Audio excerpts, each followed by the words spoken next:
Commerce बिल्कुल आपने जैसे कहा सही, बहुत इंडस्ट्री ग्रो कर रही है। जो स्टेट बैंक की अगर आप रिपोर्ट देखें तो जो सालाना ग्रोथ है उसकी वो 100% से ज़्यादा बढ़ती जा रही है और हम तकरीबन 1 से 2 बिलियन डॉलर की इंडस्ट्री डोमेस्टिक ई कॉमर्स में बन चुके हैं।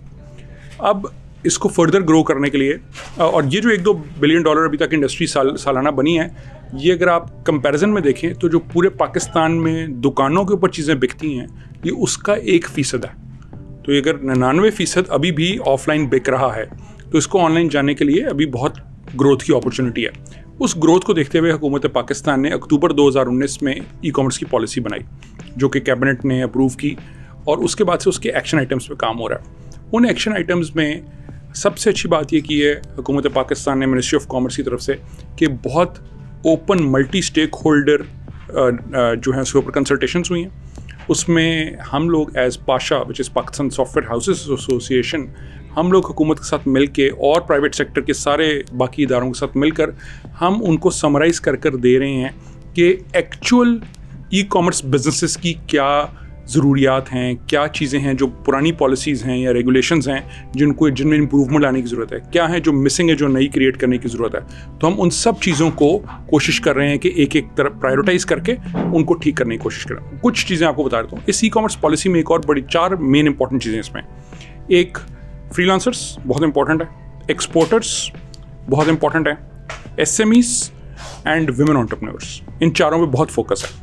सो इस एंगल से, फ्रीलांसर्स के एंगल से एक बहुत बड़ा चैलेंज ये था कि जो बहुत सारे फ्रीलांसर्स की लिमिट है स्टेट बैंक की लोएस्ट केवाईसी में $5,000 पर पर्सन पर मंथ इनबाउंड लाने की रेमिटेंस, वो अब इंक्रीज़ करके 25,000 कर दी गई है। सो स्टेट बैंक ने इस पर बहुत जल्दी इनिशिएटिव लिया, बहुत जल्दी समझा इस चैलेंज को कि अब लोग ऑनलाइन कमा रहे हैं, इसका मतलब अपॉर्चुनिटी है, तो उनको ज़रूरी नहीं छोटे कॉन्ट्रैक्ट बल्कि बड़े कॉन्ट्रैक्ट मिल सकते हैं, तो इसका मतलब वो ज़्यादा पैसे ला सकते हैं। तो अगर वो पाकिस्तानी हैं और पाकिस्तान में अर्न कर रहे हैं, पाकिस्तान से बाहर से डॉलर पाकिस्तान के लिए, तो उनको लाने में फैसिलिटेशन की ज़रूरत है। तो स्टेट बैंक ने बहुत इस पर कोऑपरेट किया और फ़ौरन 2 से 3 हफ्ते के अंदर उन्होंने नई उस पर बना के नोटिफिकेशन तो इशू कर दिया। टाइम्स ऑफ कराची से जुड़े रहने के लिए हमारा चैनल सब्सक्राइब करें।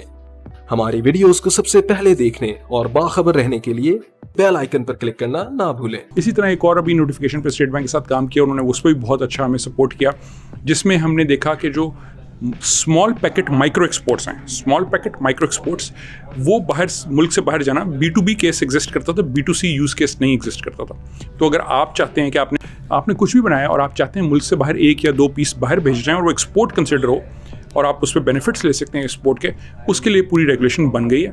उसकी पहले टेस्ट केसेस बने, रेगुलेशन बनी, नोटिफिकेशन हो गई स्टेट बैंक से, कस्टम से भी हो गई है। अब हम उसके कुछ ट्रेनिंग्स और उस तरफ काम कर रहे हैं। तो मकसद ये है कि जो कुछ हज़ार पहले एक्सपोर्टर पाकिस्तान में थे उनको बढ़ाकर कुछ लाखों में लेके जाया जाए, ताकि हम सब लोग जो कुछ ना कुछ हाथ से बना रहे हैं, हैंडीक्राफ्ट कर रहे हैं या कोई भी चीज़ जो फैक्ट्री में भी अगर बन रही है, तो उनको पाकिस्तान से बाहर भेजा जाए, ताकि हमारी एक्सपोर्ट्स ग्रो करेंगी तो हम डॉलर अर्न कर सकेंगे।